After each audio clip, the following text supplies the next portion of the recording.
In a recent blog post, IOHK announced that they've begun working in collaboration with Nervos in a project that will soon see interoperability between Cardano and the Nervos ecosystem. No matter which side of the altcoin universe you land on, this is big news. In a first for Cardano, this plan involves a fully integrated force bridge that will allow users the ability to seamlessly transact coins between the two blockchains. So who is Nervos? How does a force bridge work? And what does this partnership mean for the growth and market acceptance of Cardano in the future? Stick around, we're covering this breaking news and more.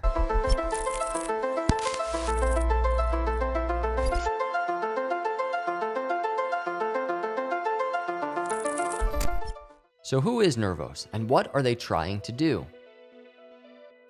Nervos is no stranger to interoperability. In its manifesto published on their website, they mention how, at Nervos, we believe the path forward lies in the ability of the network to adapt. Instead of dictating our rules from on high, we're working with the community to build, allowing our network to evolve alongside whoever's participating in it. We stand for permissionless action and are designing our code and our communities to thrive, not split, as we add more voices. This ideology can be seen in the technology the company has developed, with their projects commonly being universal and compatible with a variety of different blockchains, not simply their own. Their magnum opus is what they are calling their Universal Passport, a suite of apps that let users and developers connect to a variety of different blockchains and use assets and technologies universally. Nervos describes the motivation for this technology on their site, noting that they believe there is an untapped desire in their decentralized finance industry for technology that simplifies user and developer experiences across different chains.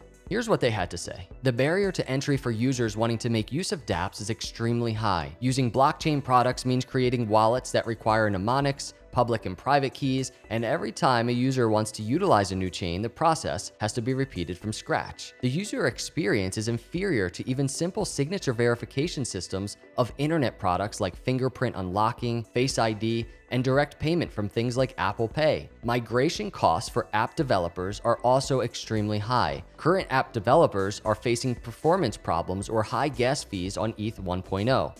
Additionally, there are several other migration cost issues, such as facing a new development language, which means learning costs and also audit costs. More so, the issue of new customer acquisition costs after app migration comes into play. So why make a chain between Nervos and Cardano?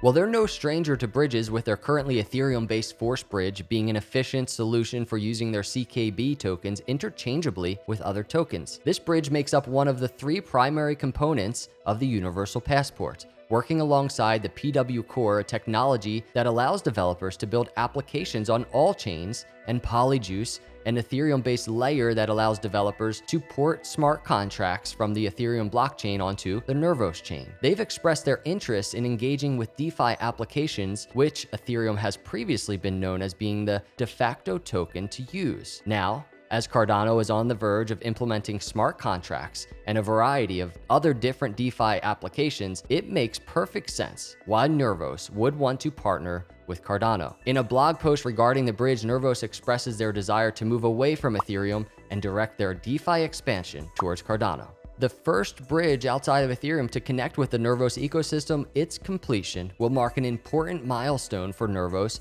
as it builds solutions to support multi-chain applications by connecting with other chains, including Cardano, who shares Nervos' vision for a truly interoperable blockchain ecosystem and provides a faster, cheaper chain alternative as Ethereum gas fees continue to be a problem for users.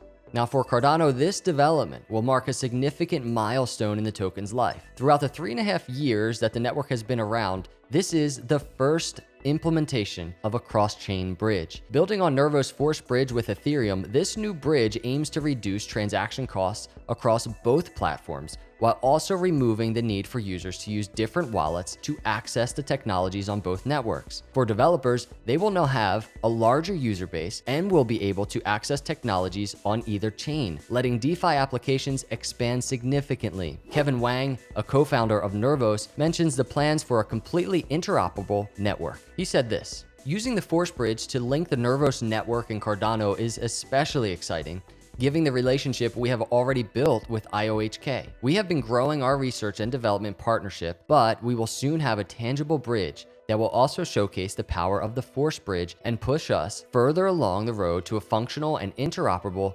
network. Now, how does the bridge actually work? The bridge between ADA and CKB is founded on a technique known as token wrapping, which is a method by which one token is pegged to the value of another. In the case of the Force Bridge, the wrapping will be done through Cardano's native token technology and Nervos UDT technology, which is vital in reducing the complexity, inefficiency, and cost associated with maintaining smart contract logic in implementing tokens. Because of the compatible technologies between these two coins, not much custom code will actually need to be written to get them to work interchangeably. When it comes to developing crypto technology, you want to minimize the risk of human error as much as possible. You only have to look at $300 million worth of Ethereum that was lost in 2017 due to a few software bugs to understand why. An interesting feature of the bridge is the ability for users to create their own tokens that can be used across both chains, letting projects use the incredibly efficient speed and security associated with Cardano's chain without any additional costs. Nervos expands this in their blog post regarding the bridge. The bridge will allow users to use Nervos and Cardano native tokens, CKB and ADA, interchangeably, as well as create their own tokens, which are user-defined tokens, across both blockchains. On both layers 1 and 2 of the Nervos network, wrapped ADA tokens will be available for use across the chain's rapidly expanding suite of DeFi applications. Additionally, the bridge will enable developers from both chains to access services and features to expand their dApps and user bases. Now, what are the plans for the future?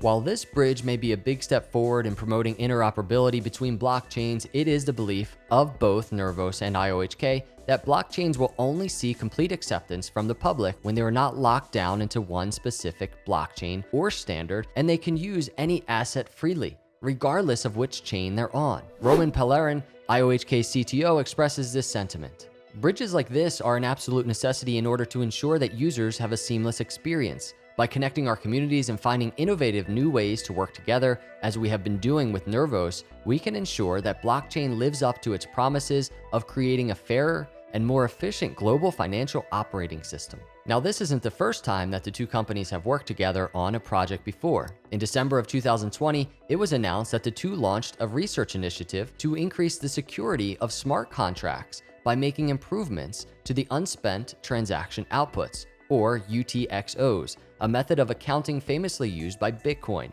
This research cooperation will continue much further if all goes according to plan. Pellerin continues, "We share a vision of a world that works on a constellation of interoperating blockchains. We believe that academic research is also fundamental to advancing the entire crypto space. Together, we will also be co-authoring academic papers to pioneer improvements to the UTXO model, explore universal accounting standards, and contribute to the future development of decentralized technology through open source research." So what does this mean for the future of both platforms? In the short term, this bridge will promote growth for both Cardano and Nervos, and not just in their coins, but in the technologies being developed on their platforms. With smart contracts just around the corner for Cardano's chain, as well as many DeFi apps that are set to be released, now is the time to expand the reaches of the chain, and Nervos is a perfect candidate given their interoperability focus. In the long term, it's possible that these two platforms could promote universality within the crypto space, with many bridges being created that will allow users to access and trade assets interchangeably, regardless of which blockchain they're on. So when is the bridge set to be released? The bridge itself is being developed by Mousebelt, a full-service blockchain accelerator with the support of a grant from Nervos and the expertise and resources from Cardano. Mousebelt boasts experience with over 25 blockchain applications, including ones that were developed on Ethereum, so they are definitely up to the task of building a bridge, especially when Nervos technology is already designed specifically for interoperability. Development has begun already, and the bridge is set to be complete within 6 weeks. So that was an overview of the bridge being developed between Cardano and Nervos. What do you guys think? Comment below. Are you going to use any of Nervos technology once the bridge is developed? Or are you going to wait and see how it changes the crypto landscape? Let me know in the comments below. I really appreciate all of you for watching. As always, I will see you in the next video. Have an awesome day and God bless.